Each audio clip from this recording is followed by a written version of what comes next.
So welcome back to Everything Marketplaces. We talk with founders and leaders in some of today's top marketplaces. So this is episode 45, and I'm really excited to welcome on Jeremy Yamaguchi, who is the CEO of Lawn Love. So if you're not familiar with Lawn Love, it is an on-demand marketplace for local lawn and gardening services that operates in 120 cities and has a team of over 100.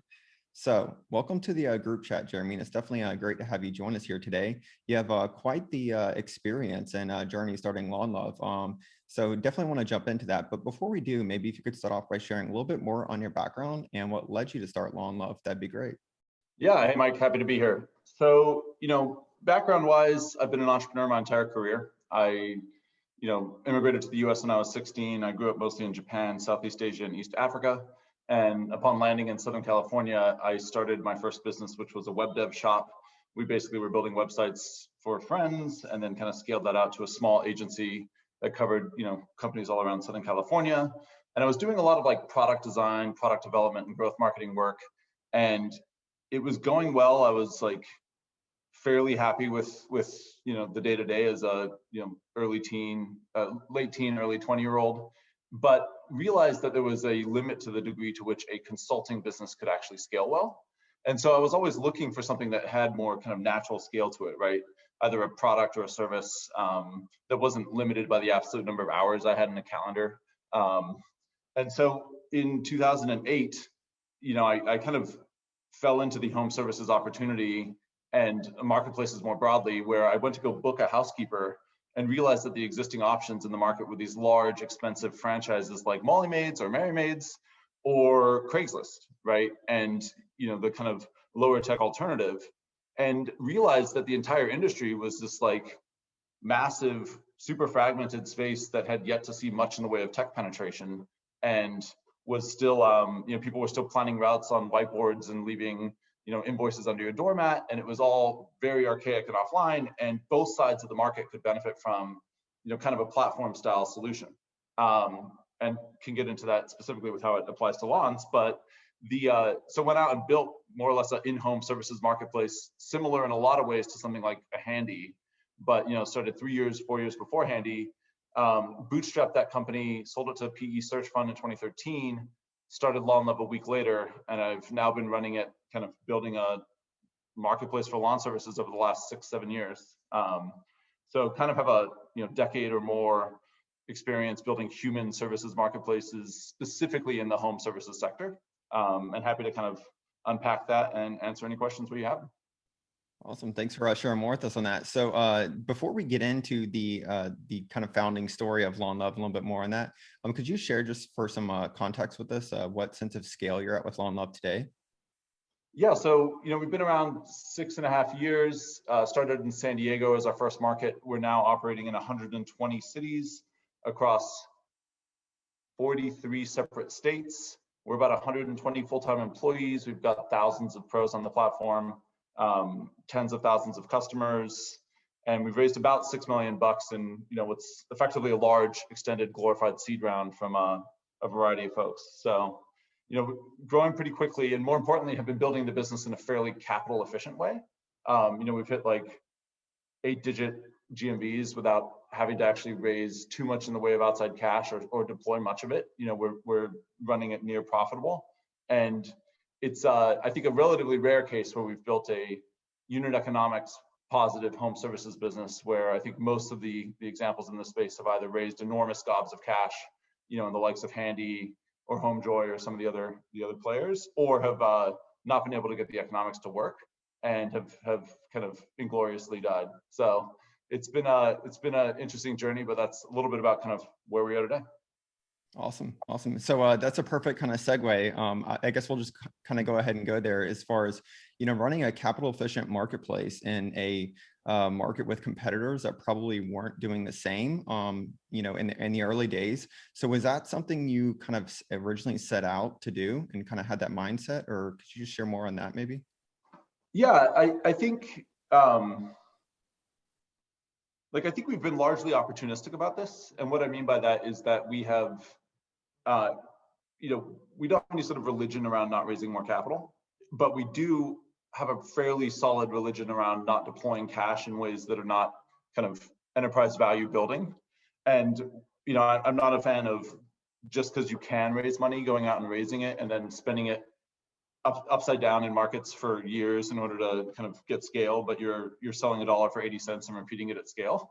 That strategy tends to have it works until it doesn't, and those endings are almost always sad ones. And so wanted to try to be disciplined in how we deployed cash and made sure that we only acquired customers that were, had healthy LTV to CAC ratios and all of that. So we built out a pretty disciplined focus on operating efficiency and making sure that we can deliver the service in a way that is not going to just be like, we don't solve our problems by throwing dollars of humans at them, right? We have to automate a lot more stuff. We have to be a lot more intentional about like driving that efficiency and measuring it. But that was always kind of the goal. And I think that is a byproduct of my bootstrap DNA. Like I bootstrapped the previous company and the one before it.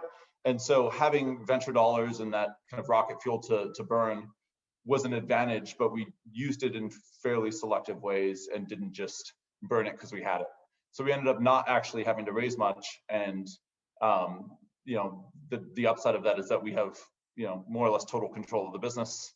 There are no VC rails that we're on that would kind of turn them into the arbiters of our fate. And I think that like if the world comes around where we can put $50 million to work to move really fast, we'd happily raise it. But we just haven't seen that window, and so have just been continuing to grow on our own steam.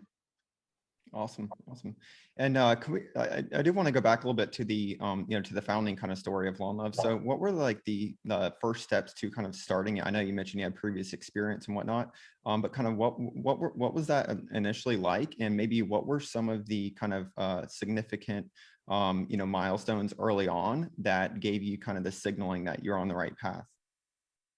Yeah, so I actually was fairly agnostic about what industry I wanted to go into. I knew in-home services had, some challenges around, there's a high trust barrier when you're actually getting let inside the door, right? So you have to background check all your pros. You have to, your logistics are trickier because you have 1 or 2 hour arrival windows because the homeowner actually has to physically be there to let you in. Whereas services that are outside the home, like lawn care, pool cleaning, arbor care, those are all, have much easier kind of logistics challenges because you can show up anytime that day or over a window of days, right? Lower trust barriers, more supply homogeneity, and that was all attractive. But I really just wanted to see which industry can I generate enough early demand with reasonable CACs, right? Like and relatively low acquisition costs. And so I built 3 companies like a week after selling my previous one. The first was a pool cleaning company. The second was Lawn Love, and the third was an in-home personal training service. And I more or less just came up with that list based on some early search research and figured out there was decent search volume for those services, and stood up 3 different websites that were largely identical, except they had different like stock photography and different copy and language across them. And then threw a bunch of Google ads at those websites and saw what would convert.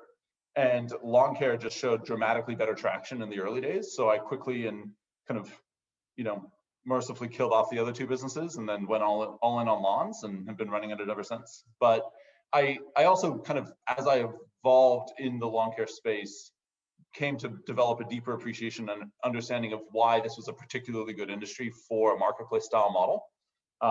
And happy to get into that, but that was the genesis of Lawn Love. It was a little less romantic and a little more calculated, but it worked. No, that's a great story. So yeah, I did actually want to jump into a little bit more on how Lawn Love in the space is uniquely suited for marketplaces, maybe. Yeah. So look, like the lawn care industry is a $99 billion a year space in the U.S. alone, right? It's this massive market. It's like 3 times the size of taxis. And you can certainly build an IPO scale, many IPO scale companies in this space. But it is still massively fragmented. So the top 10 players in our industry have less than 10% of the total market share. And there are 500,000 independent companies operating in the lawn care space, the average size of which is 2 people. So it's mostly mom and pop shops, right? And you have to ask yourself, why is it that this space has resisted consolidation? It's not like it's a new industry, right? Like hundreds of year old industry that's been around as long as stuff's been growing and we've had homes, right? So the idea of why it has resisted consolidation was a fascinating one to me. And I spent a lot of time thinking about that. And where I landed was that this space, the pros that we partner with are fiercely kind of tied to this view of themselves as small business owners and independent operators, right? They're proud entrepreneurs who aren't going to want to go work for like a True Green or one of the big W2 style shops, because they value their freedom and they value their autonomy, and they have their own book of business, and they run their business very efficiently, and they're usually deep domain experts at everything that grows outside your home, right? But what they weren't necessarily was digital natives, right, who are using much in the way of software or tech leverage to operate their business. And that's what we figured we could build. The marketplace was a uniquely good solution for this space, because it would allow us to aggregate this like massive pool of historically fragmented supply and simultaneously deliver a consistent consumer experience to our customers, where there's a single brand, a single phone number to call if you have a problem. You can book everything online seamlessly, with a push of a button, and you kind of have the advantages of both economies of scale and technology applied to both the customer and the end service provider, while allowing the pros to maintain their independence and their autonomy and their sense of like identity, right? So that was the thesis, and that's a large part of why we thought this was an attractive service. Also, there were a lot of other variables there, right? Like I touched on some of them, but the fact that services are all outside the home makes for easier logistics, less intimate kind of one-to-one relationships with your pro, unlike something like babysitting, for example, means that we have lower disintermediation risk. Just like a litany of factors that allowed for, I think, a more scalable marketplace style model. And also really just the fact that the SEO and kind of SEM search marketing game hadn't been totally dominated by sophisticated players yet, gave us a window to come in and be that sophisticated player. And I think that has been enormously powerful as well. But that's at a high level how we think about it. That's great. Thanks for sharing with us. So on the supplier side for the pros, could you share a little bit more about what that experience is like for them and that kind of value prop? If we kind of break down both sides of the marketplace a little bit. Yeah. So for pros, and I like that you started with pros, because I think many marketplace founders tend to have they have a tendency to immediately index on the customer as opposed to on the supply side, right?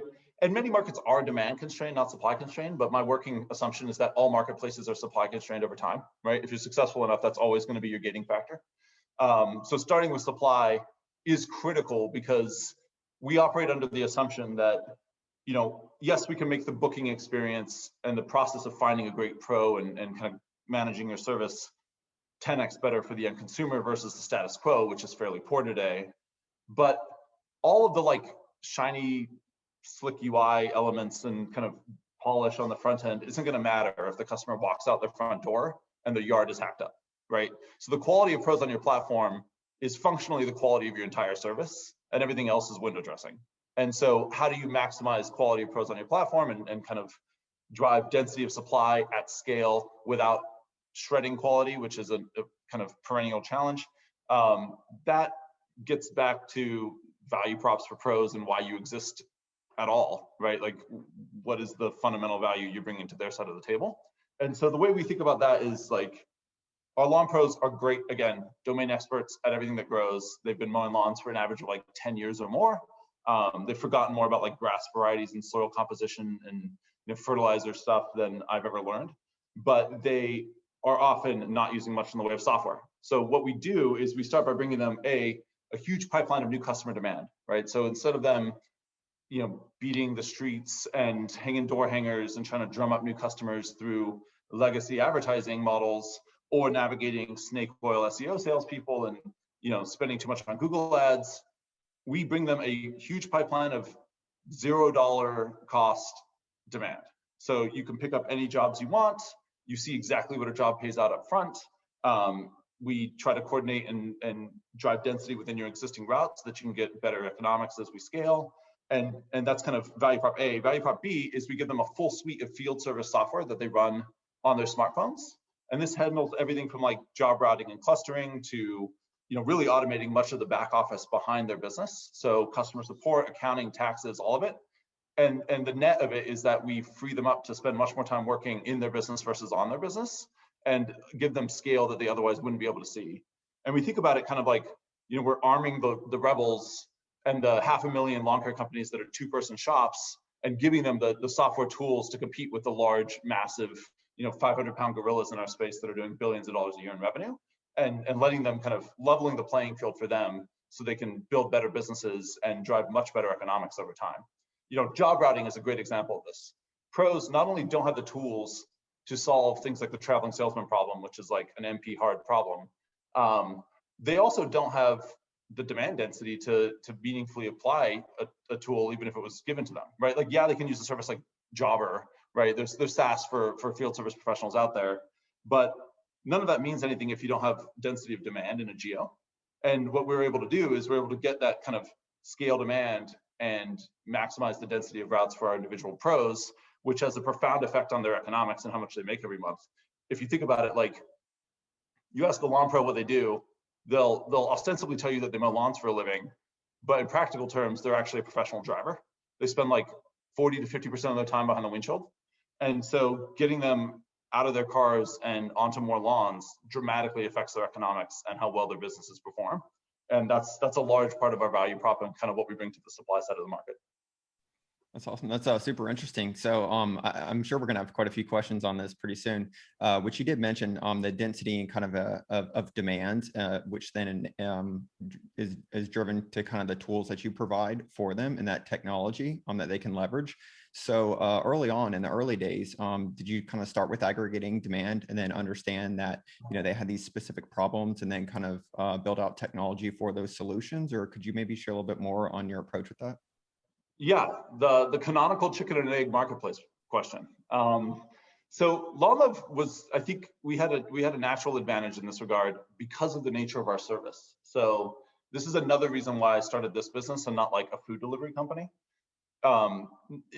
Really, we are considered an on-demand marketplace for lawn care. That's kind of like the heuristic that people use. It's whatever the nomenclature of our times. But in reality, we're really more of a subscription scheduled recurring service, right? People don't have a sense of urgency around their lawn services like people do around transportation or food delivery, right? Like, you're relatively happy to have your pro show up within the next few days and mow your lawn consistently every week. You do not need it within the next 30 minutes. So that natural dynamic that's kind of unique to our space, or a property of this space and others like it, what means that we didn't need some like incredible density of supply in order to get SLAs that were tolerable for the consumer, right? Whereas like you look at a DoorDash has to get to enormous baseline supply in order to hit 30-minute average arrival times. And that's extremely expensive. They ended up having to have, field launch teams in every single city they launch. Same for Uber, same for Lyft, right? It ended up being very capital intensive to like jumpstart the supply demand liquidity equation and get that flywheel spinning. Whereas in LawLove's case, we for the reasons that we didn't need an immediate return kind of response time, and second, the way we chose to build the marketplace meant that we only needed a couple pros in a given geo in order to get that up and running. And so what I mean by that is LawLove is a full stack managed marketplace, and translated into human, that means we do not actually show you a series of pros or our vendors that you pick based on ratings or reviews, right? We're not like a verticalized Thumbtack or Yelp. We are a more Uber style solution in that we were operating on the assumption that customers don't actually like choice. Choice is frustrating and just stresses them out. What they actually want is they want to confidently know that they're going to get an amazing quality service at a good price and that they're going to get it reasonably soon, right? And if you could solve for that and you do all the matchmaking behind the scenes with the service provider, this isn't babysitting. They don't have this intimate need to see all the credentials of the supplier and make sure that they match their whatever internal criteria, right? They just need to know that you've vetted them and that they're reasonably good and they're going to do good work. And if you could build that trust and that confidence in advance of a booking, they will book without ever knowing who's going to show up. In the same way that I'll hit like order car without knowing who it is who's in that car, because I just care about transporting from A to B and I have a reasonable confidence that the car is going to be sufficiently clean and I'm going to survive the trip, right? So like that's how I think about it. And so we built this managed marketplace, which basically was an opaque matching model. So we didn't need a bunch of liquidity on the supply side just to show that we were credible, right? in a lot of cases like Airbnb, yeah, you don't necessarily have an immediate urgency around booking your next Airbnb, but if they only have 3 or 4 search results for you, you're going to consider it an illiquid marketplace and you're going to churn, right? You're going to go look for something else.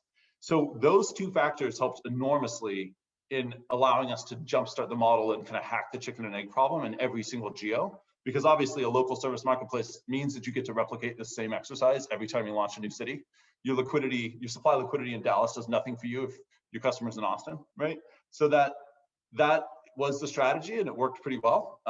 You know, we were also able to launch markets. We figured out fairly quickly that we could launch markets without sending anyone physically to the city, and we did it all remote and invested heavily in kind of standing up geos sight unseen without a physical presence, and that let us launch markets for like $5,000-$6,000, which was crazy, right? Like that's the lunch budget for an average week of an Uber launcher crew, right? So it was very effective. That's awesome. I'm definitely jealous on that. So I know with studio time that I run, we have to obviously have quite the presence of studios in the markets that we're in. So yeah, could you share more on how you think about launching in new cities and maybe kind of like the pace that you've expanded? Yeah, so we actually have chilled out on the new geo launches for a couple of reasons. We stopped launching new markets about 3 years ago when we hit about 120. And the simple answer as to why is because we just felt like we weren't able to drive additional incremental demand in those cities, so the classic kind of paid marketing channels. You know, Google at a certain point doesn't let you spend on keywords that have low search volume. And if you're in cities that have 50,000 people populations, the incremental search volume for lawn services is not big enough. So we kind of capped it at that, and we focused on deepening in our existing geos, which I think was a good move because density is a big part of our value prop, right?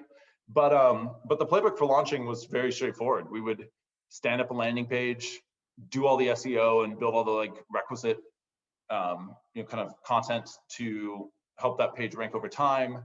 Stand up all the localized stuff like Google My Business, all the ad campaigns on Facebook, Google Ads, and then reach out to a bunch of pros and get some quantity of kind of initial pros on the platform. We really only needed 2 to 3 who were widely available and were willing to drive a bit to get from job to job. And once we had a couple of those on the platform, we flipped the switch on the paid demand side and got that flywheel spinning. And markets tended to, muddle around for about 3 to 4 months before, showing initial traction, and then would take off from there. So it was, a relatively straightforward process, not a lot of science or kind of crazy rigor to it. We did pick what markets we launched based on a little more analysis around demand, kind of search volume density in each geo, which we thought was a reasonable proxy for latent demand in that city. And then also we looked at kind of, NASA did this study that was designed to measure the hardscape areas of cities, and incidentally also measured the greenery coverage of markets very effectively and at a granular level. And it's like this open source data set that we could use to more or less approximate lawn density per market. And so we used some combination of that plus demand density on Google to signal where markets were richest and most promising.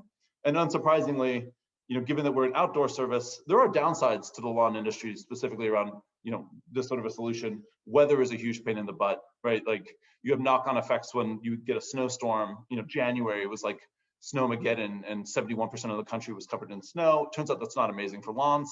So you have like wild scheduling chaos and butterfly effects when you have to schedule one set of customers over a week. It knocks onto all the other jobs and messes with your recurring calendars. But you just solve for that, right? Like I think the grass is always greener when you look across the fence. And there are certainly industries that are better suited for marketplaces than others, but at the end of the day, we all have our own unique set of, hair pulling moments, and we deal with them. But yeah, that was the model. Awesome. I like the analogy on that. So I did have a question for you as far as some of the challenges that marketplaces typically face, such as disintermediation. Is that something that you kind of saw early on, or was it a challenge for you guys with Lawn Love? Yeah, I think that's like the canonical things are like supply, demand, liquidity, chicken and egg effects, and poaching, right? If you can, and like usually take rate has something to do with all of that. But like, if you can solve for that, you usually have a decent marketplace. I think disintermediation is always a factor, but it is less of a factor here for one simple reason.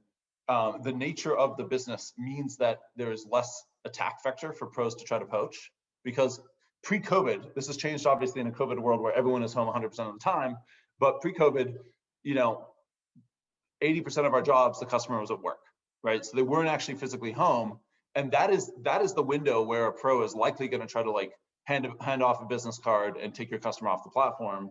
And so things like in-home, like handy, right? Like in-home maid service, carpet cleaning, babysitting, not only is there way more direct pro to client interaction, but the nature of the relationship is very like heterogeneous, and the babysitter is unique and singular, and you cannot swap them out for one functional unit of additional incremental babysitter, right? Like you need that human named Martha.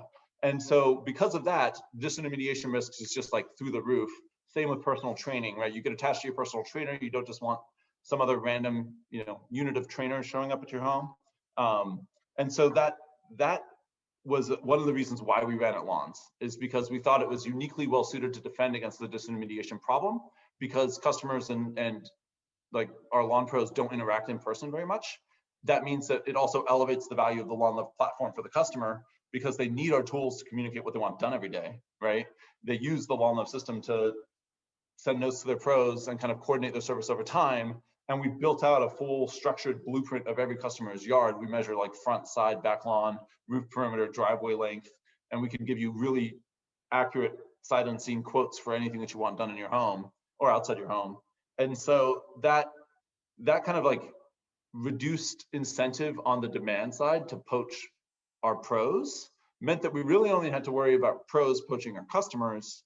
And that you solve for by just, first of all, having less attack vectors, fewer attack vectors, and also building better value props for pros, right? Like if your platform is truly delivering value to the supply side, they'd have to be doing some pretty poor internal math to jeopardize their long-term prospects on the platform for one or two incremental customers in their business.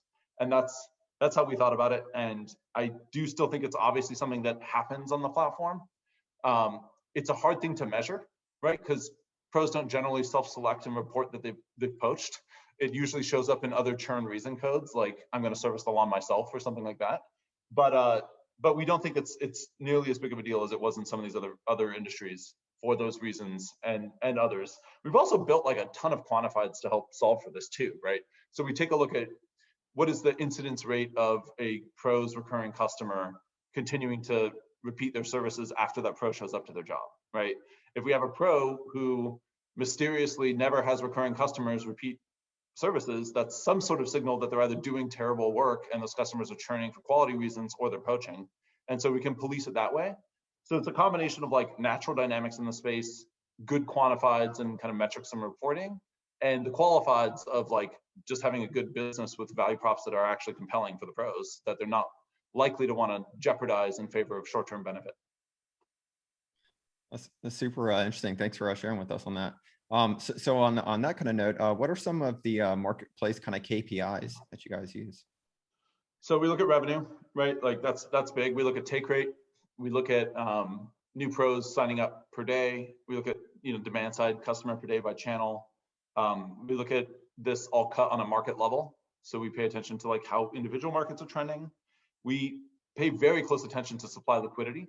So we think about where are we demand constrained, where are we supply constrained, and that informs where we spend to acquire more demand. So in markets where we're supply constrained, we will pretty aggressively throttle down all of our marketing so that we're not spending in unproductive markets. And that's typically how we think about it. There's a million of them, right? Like CSAT, how happy are customers, how happy are pros, retention, churn, all that stuff. That's all critical. Unfortunately, these businesses are more complex than you would hope, right? Like if you're doing it right, there's a lot of moving parts, and some marketplaces seem like they have snowball effects. And I think about like an eBay or an Etsy, and I'm sure those were driven by like enormous growth efforts by their teams. But like once you get to critical mass, it self-fulfills, right? People just show up by word of mouth, and it becomes the place where people transact. Craigslist is a good example of this. Ours is not that way because it's a managed marketplace. Every customer that we have on the platform, we have manually acquired, and there are word of mouth dynamics, right? Like customers tend to refer neighbors and stuff, but it doesn't feel like our network effects are in the form of having some like huge volume of sales happening on the platform that makes it the obvious place to transact sales if you're interested. It's more that we have localized density dynamics that drive network effects on a market level, and that gives us a competitive advantage versus newer entrants and smaller players. But it doesn't have like the classic network effects that most marketplaces like a Craigslist, or a Thumbtack might have, where they get like just insane listing volume, and that drives the experience up for the consumer and improves kind of the end value prop for the pro. It doesn't really work like that, but yeah, that's a bit about how we think about that. Awesome. So we're going to jump into questions here because I feel like you and I could go on for quite some time just chatting. Yeah. But maybe before we do, is there anything kind of specific and maybe in your experience kind of unique to Law and Love that you'd like to share with us as kind of early stage marketplace founders? Yeah, I mean, I think you should think a lot about the actual like fulfillment dynamics of your marketplace, right? Marketplaces are this catch-all term that can encompass businesses that have very different characteristics, right? And a little bit of what I was getting into a second ago, the classic digital marketplace like OfferUp is going to have radically different kind of metrics that you're going to care about and underlying dynamics than a field services business like Law and Love, right? With humans delivering quality or high or low quality experiences to customers all across the country. So like understanding and looking at marketplace founders that are building businesses that are analogous to yours is going to be dramatically more useful than looking at marketplaces kind of as a monolith, right? As if they're all kind of similar in their characteristics, because I think they're actually in many cases less similar to each other than they are to other non-marketplace style businesses. Law and Love probably resembles a lawn care company more than we resemble most marketplaces for that reason, right? Than we resemble eBay. So that's how we think about it, like understanding that dynamic well. And obviously like 6 years in, it's natural to feel like all of these insights were pre-baked and you just came out of the gate with all of it. In reality, this is kind of the hard fought learnings of years of grinding in the trench. So yeah, keep grinding and you'll figure it out. That's great. They're definitely all nuanced. That's for sure. So well, cool. So we're going to jump into questions right here. Hey, Tomas, did you want to jump on? I saw you posted one in the yeah, chat. Definitely. Cool, man. Well, thanks so much for taking the time to connect and walk us through your thinking and your approach. Super helpful. By way of brief intro, I founded a marketplace called Simple Surf. It's effectively like City Bike for surfboards. So we build surf lockers on unused property space right by the beach and fill them with boards for people to be able to just pick up, get in the water, drop off, and go. And I'd love to be able to hear a little bit more about how you guys are thinking about your SEO strategy on a geo-focused basis. Because I think similar to my business, a lot of what I assume to be your keywords, like lawn mowing, blank location, are going to be really heavily focused on maps in the SERP. So on like a location by location basis, how did you guys think about, the location landing page on your site, as well as the Google My Business listing for that location as well? Yeah, I think that's a great question. We definitely are extraordinarily local search focused because for reasons you mentioned, right? Like Google understands this is an inherently local term. If you search lawn services, they're not going to show you someone in like Alaska, right? They know it's a localized search. And yeah, snack pack rankings, maps rankings are, big drivers for us. So the short answer is that we just launched all of our GMB profiles early. And when we launch a market, part of the strategy was you stand up a GMB profile, you stand up the local city level landing page and all the city level content. And there's a lot of copywriting involved, right? Because that's got to be unique copy that's not, too duplicative and is, locally relevant. And local search has the two dynamics when you're trying to compete for naps. It's not just classic domain authority and kind of backlink profile and keyword relevance that drives rankings. It's also NAP citations right? Which is the unique name, address, phone number, and the kind of incidence of those citations across the web. So we had to build backlinks to those pages and build out the content and kind of sub-content categories within each of these cities. You know, for example, in San Diego, we've built landing pages for La Jolla and, you know, Rancho Bernardo and Scripps Ranch and all these other places, all these sub-neighborhoods with relevant keywords for markets where we thought that there was going to be really hyper-localized traffic. And then we built out a lot of different service subset categories of those. So like fertilization in La Jolla, you know, gutter cleaning, Oceanside, right? And so you just like write an unholy amount of content. You optimize the on-site stuff so that you've got like good schema markup. You're tagging everything appropriately so that Google can ingest it and understands that this is a local business. And most importantly, you make sure that it agrees with what you have in your GMB profile. And then you go proliferate that same name, address, phone number, and kind of content across every single listing site possible. So the brown books, the Yelps, the yellow pages, like all of it. There are services you can use for this, like Whitespark, if you've heard of them. They're like a NAP citation builder. You just give them a list of locations and they'll go auto submit you to all these directories. And so that plus getting good reviews, we have like mechanisms where if a customer has a good experience, we direct them to our Google local profile, our GMB profile, and we try to collect reviews that way. Reviews are a bit of a beast though, because every single platform wants to be the single source of your reviews, right? Like Thumbtack wants them, Yelp wants them, Google wants them. Like you have a finite number of happy customers and they're not gonna write 5 reviews personally. So you gotta pick which site you send them to. So we just kind of make those decisions real time. If they have a Google address, we send them to the Google local profile. If they don't have a Google address, we'll send them to Yelp or somewhere else. And so like, that's how we think about that. But yeah, like getting good at local search was a big driver for us. And we've done, I think, a decent job at it. We could always do better. But it was, that was critical for sure. Yeah, and one quick follow-up question as well is because you guys have so many locations, like how did you think about, this is like super tactical, but how did you think about like which address you listed for each GMB?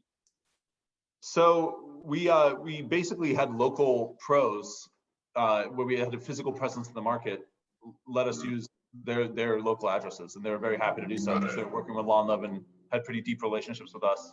And Google was happy for that as well, because it's not like a virtual office or something that's against their terms of service. So it is a physical location in that city for a real like lawn care company that we use to validate.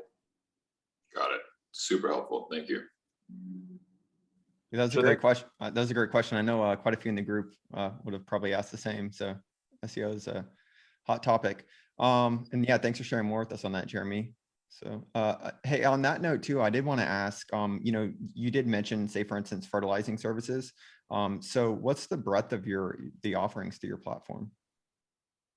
Yeah, so ironically, my lawn care guy just showed up and is mowing right outside my window. So if you hear a lawnmower, that's the perfect plug. That's what your lawn love. Yep. But so we do everything from, we started with maintenance, right? That's our bread and butter: mowing, trimming, edging, that sort of thing. And we've kind of legged into things like weed control, fertilization, gutter cleaning, that sort of stuff, lawn aeration. In reality, like people always ask me, when are you going to get into all home services, right? Like pools, arbor care, pest control, everything outside the home. We've been very deliberate in keeping things limited and kind of narrowly focused. We think most companies that try to boil the ocean die, and we can spend the next 10 years building better software to automate just the core lawn care use case. And that's what we've been doing. But there are, you know, obvious advantages to extending into adjacent verticals. You can expand LTVs on your customers. That lets you spend more money to acquire them, right? Your economics get better. So we're looking at, you know, slowly expanding into things like pests, pools. We've done snow removal. One thing that sucks about this business is that it is wildly, mercilessly seasonal. And so as winter comes along, demand just drops to the floor, and like, you know, especially in northern markets, right? You can't mow snow. So that goes to zero. So we've stood up snow removal. We've tried to figure out how to create counter-cyclical stuff with other seasonal services to offset the spikiness of the lawn care demand, but it's still super seasonal. And it's a roller coaster every year. You drink out of a fire hose come spring, and then you have time to like rebuild over like August through December, January. So it's yeah, we've tried to keep it focused and offer stuff that was adjacent, like relevant to our market, but not get too crazy and offer stuff that we really have no business delivering, and we're not able to deliver at like a high quality level. Got it. Awesome. Cool. Hey, Gordon, do you want to jump on with the question?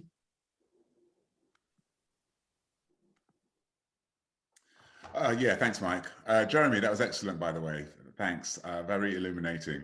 And on cue to get your lawn guy to do your lawns at the same time. I hope you're getting a good price. So my first question, what percentage? So it sounds like SEO is your main customer acquisition channel. What percentage of your business? What percentage of the usage is split between web, and I don't know if you're on iOS and Android? Yeah, so we don't really. So this is it's a great question. We didn't actually build a mobile app until 3 years into the business, and now we only have a mobile app for pros. We do not have a customer-facing mobile app yet. It's all a web app. It's all lawnlove.com, and the assumption there is, and this might just be my, being an old dude showing, but I didn't assume people wanted to download a special purpose app just for your lawn service, right? I know I don't want to download another app for every single home service that I have. I mostly just want to coordinate this work through my browser. And so we built a mobile friendly web app that they use that is exclusively just web. And then pros have a mobile app that they use to power their business. And that's like a React Native, actual mobile app.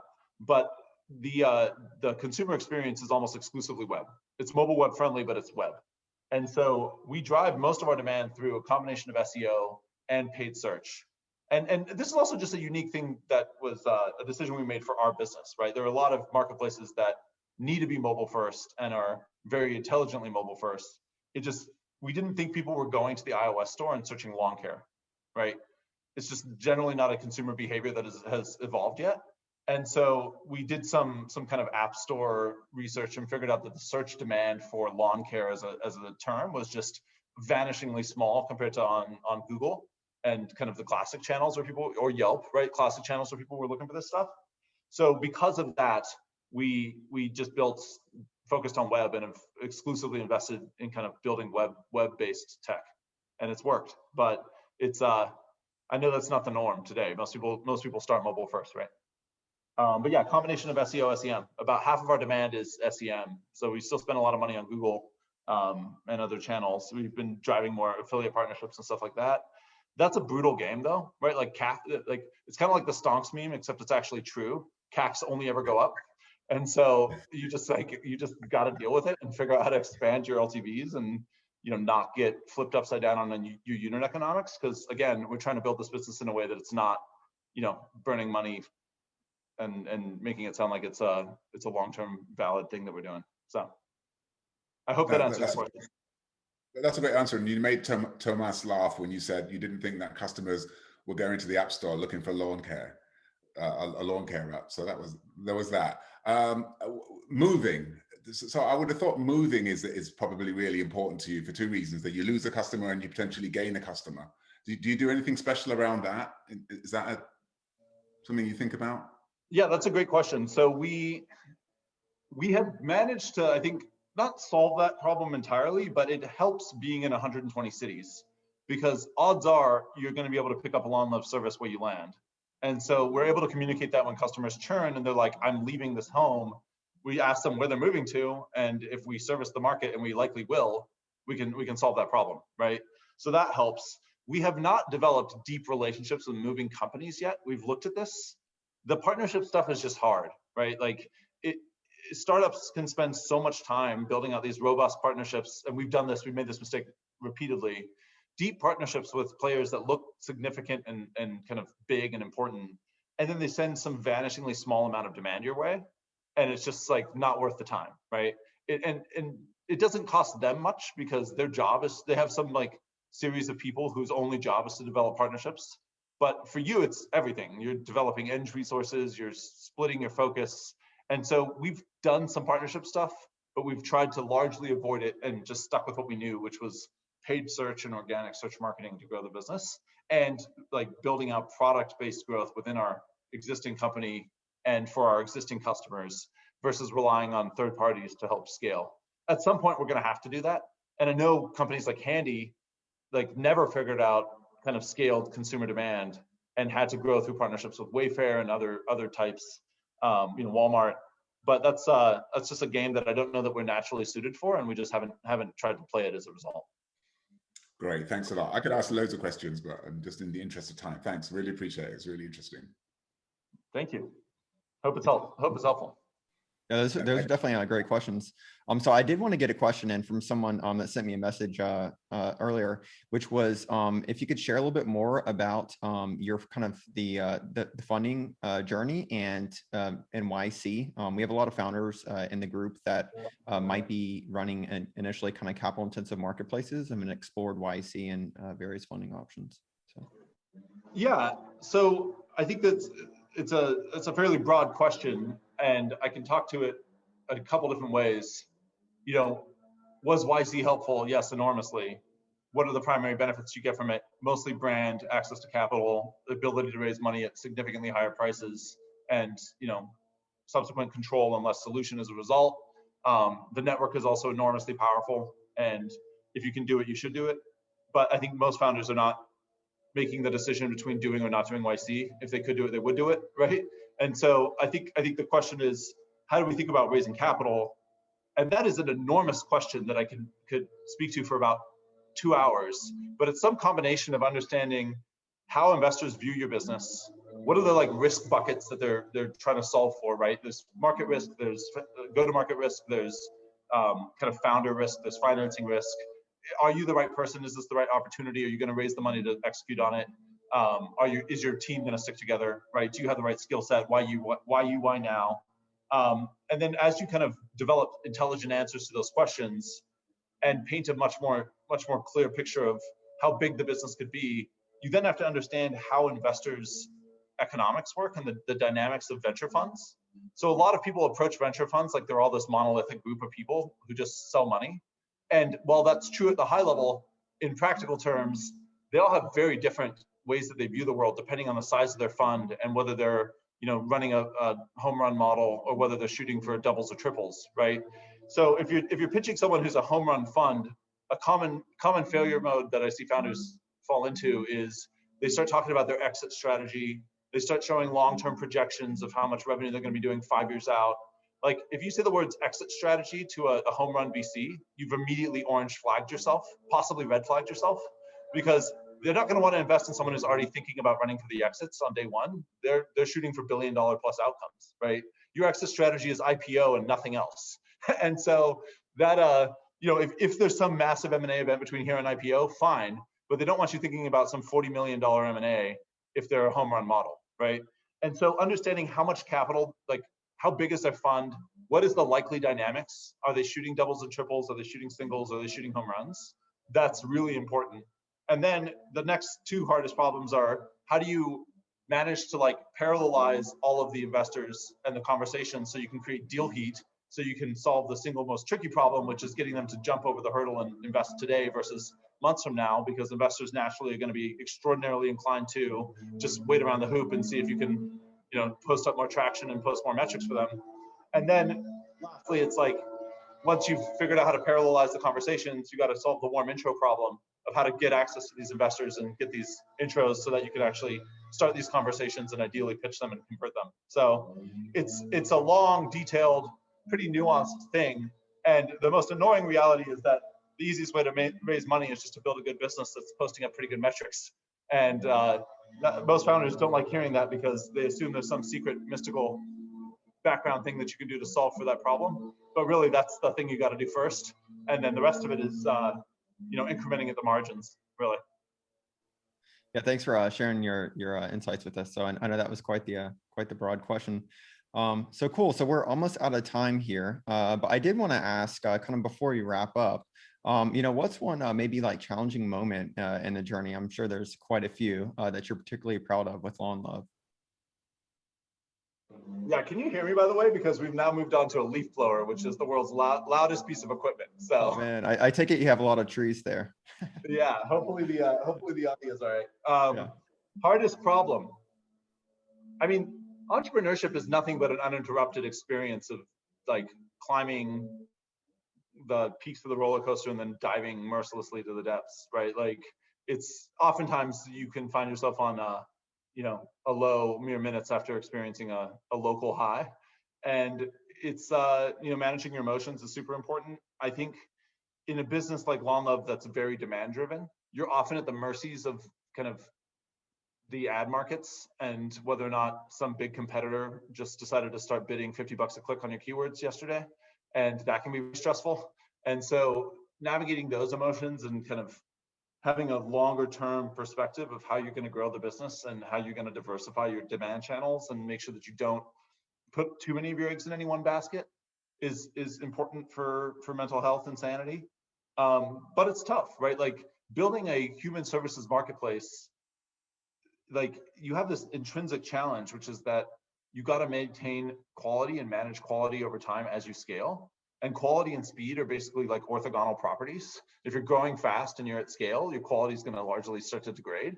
So like, how do you solve for that and not let it just go through the floor and you ultimately build something that, delivers a poor consumer experience and you flip upside down because your churn goes to the moon, right? That's challenging emotionally, it's challenging practically, it's challenging technically, and that's tough, right? And running a company, like the hurdles that you have to bust through as you run a business that is progressively larger, it's very different to run a 100+ person company than it is to run a 10, than it is to run a 2, right? And the skill set of CEO changes radically over that arc as well. And so, the way I like to characterize it is that it's more or less an experiment in solving hard puzzles, the reward for which is a progressively harder puzzle. And so you just keep like blasting through these walls until you cap out and you hit your local maximum, right? And so far so good, but at some point, everyone probably has a range where they're an effective CEO, and then it's good to hand over the reins to someone else. Like I'm fairly convinced that I don't want to be an IPO scale CEO today because that more or less rounds to being a full-time politician. But I am pretty happy running a company at this scale, and I can see myself running a company, some orders of scale beyond this. And really, it's just about getting comfortable with being uncomfortable, because if you're doing the job well, you're always going to be at the edge of your experience, which means you're going to be feeling mildly incompetent at all times because you're going to be doing things for the first time that you've never done before. And you don't get to fall back on the rote experience of having done it for years because you're successful. You've never done this before. You're now running a scaled org. You didn't do that before, right? So that's how I think about it. Like developing some sort of internal mechanism to deal with the natural variances of running a startup, all the emotional volatility, and the hard learning process of figuring out how to do progressively more difficult things. It doesn't get easier, unfortunately. It gets harder. So yeah. Buckle up, Buttercup. Yeah, no, I love it. I couldn't think of a better way to wrap it up. So this has been really an incredible chat. So definitely appreciate the time, and thanks for sharing with us here today. Before we wrap up though, time for a kind of quick plug. Where can we keep up with you? So I'm at Jeremy Yamaguchi on Twitter, and you can email me jeremy@lawnlove.com if you ever want to chat. Happy to jump online, and really good chatting here, and excited to keep in touch and hear what you guys are building. Tomas, awesome. Surfboard startup sounds cool. Yeah. Well, awesome. Yes, sir. If you ever need one. Oh yeah, dude. I'm actually trying to get back into surfing. I surfed as a teen, and now I'm, feeling the call of the ocean, and don't have a surfboard. So your business was literally built for me. Yeah. This is cool. Maybe we'll have a Everything Marketplaces, surf meetup here in LA. So let's do it. I'm down. Awesome. Well, thanks again. This is really great, and thanks everyone for joining in today.